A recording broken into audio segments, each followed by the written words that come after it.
Hello friends, welcome to creative channel.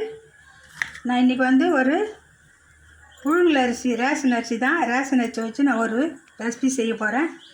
இது எப்படி செய்யணுன்றது நான் ஸ்டெப்பாக காட்டுறேன் பாருங்கள்.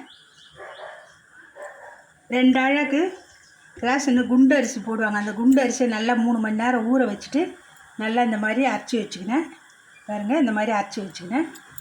தேங்காய் நல்லா சீவிட்டு சின்னதாக கட் பண்ணி இந்த கிண்ணம் ஃபுல்லாக எடுத்து வச்சுக்கினேன்.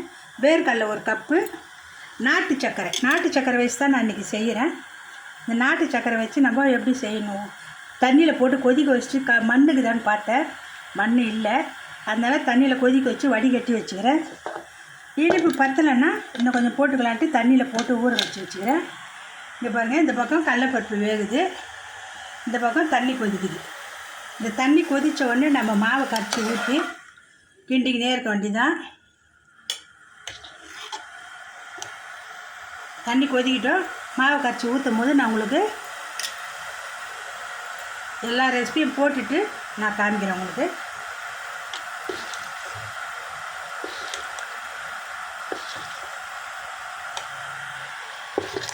இந்த மாதிரி தண்ணியை நல்லா மாவை தண்ணியாக கரைச்சிக்கணும்.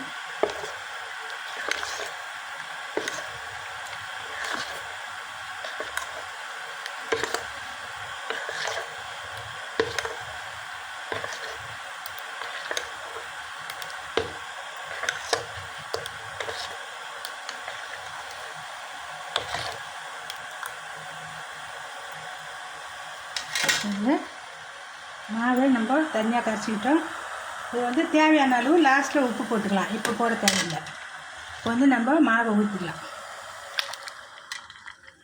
மாவை ஊற்றி நம்ம கிண்டிக்கினே இருக்கணும். அடி பிடிக்காம கிண்டிக்கினே இருக்கணும். அடி பிடிச்சிக்கும். ரேஷனில் போடுற அரிசி வச்சு தான் நான் செய்கிறேன். டேஸ்ட் அவ்வளோ சூப்பராக இருக்கும். கொஞ்சம் சிம்பிளே பண்ணுங்கள், ஏன்னா அடி பிடிக்க வாய்ப்பு இருக்குது. மாவை ஊற்றிட்டோமா நம்ம கிண்டிக்கினே இருக்கணும். இவங்க இந்த மாதிரி அடி பிடிக்கும், கிண்டிக்கினே இருக்கணும். நம்ம இன்னும் கடலைப்பருப்பு போடணும், வெல்லம் தண்ணி ஊற்றணும், ரெசிபிலாம் போடணும். ஏலக்காய் போட்டு நம்ம மாவில் அரைச்சிக்கணும். எல்லா ரெசிபியும் போட்டுட்டு உங்களுக்கு காமிக்கிறேன். இவங்க இந்த ஸ்டேஜில் நம்ம வெல்லம் கொதிக்க வச்சு தண்ணி வடிகட்டி வச்சுக்கிறோம். அதை ஊற்றிக்கலாம்.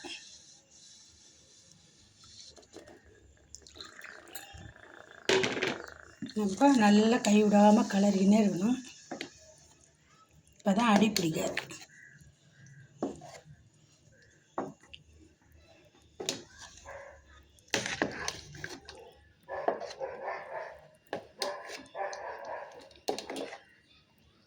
இது எவ்வளோ அரிசிக்கு எவ்வளோ வெல்லம்லாம் கணக்கு இல்லை.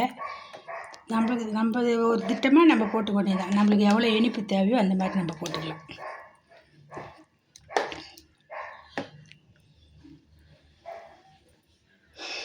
இது பாருங்க, கடலைப்பருப்பு வேக வச்சுக்கிறேன். இதையும் போட்டுக்கலாம்.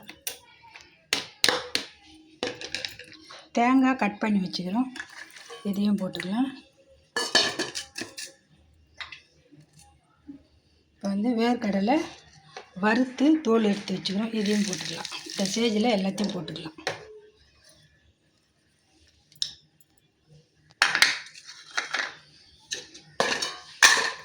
இப்போ எல்லாத்தையும் கிண்டி விட்டுக்க வேண்டியதான். எல்லாத்தையும் கிண்டிட்டு தேவையானது உப்பு போட்டுக்கின்னு நான் இறக்கும் போது காமிக்கிறேன் உங்களுக்கு. ஹலோ ஃப்ரெண்ட்ஸ், புல்லன் வீடியோ பார்க்காதவங்க இப்போ லாஸ்ட்டில் ஒரு வாட்டி சொல்லிடுறேன். கடலைப்பருப்பு நம்மளுக்கு தேவையான அளவு 2 அழகு அரிசி, புழுங்கல் அரிசி, ரேஷன் அரிசி தான். 2 அழகு புழுங்கல் அரிசி 2 மணி நேரத்துக்கு முன்னாடி ஊற வச்சிடணும். கடலைப்பருப்பு, தேங்காய், ஏலக்காய், வேர்க்கடலை வறுத்து வச்சுக்கணும். வேர்க்கடலை தோலை உரித்து எடுத்து வச்சுக்கணும். தேங்காய் பொடியாக கட் பண்ணி வச்சுக்கணும்.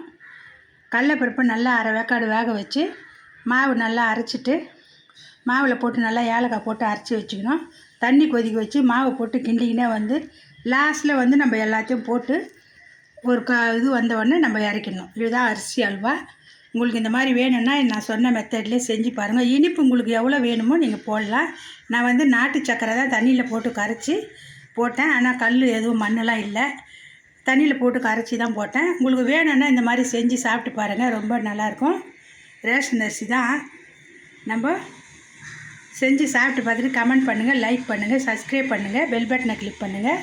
நான் போடுற வீடியோ ஒன்று ஃப்ரெண்ட்ஸுங்கெல்லாம் ஷேர் பண்ணுங்கள். என்னோடய வீடியோ பார்க்குறவங்களுக்கு எல்லாேருக்கும் வணக்கம்.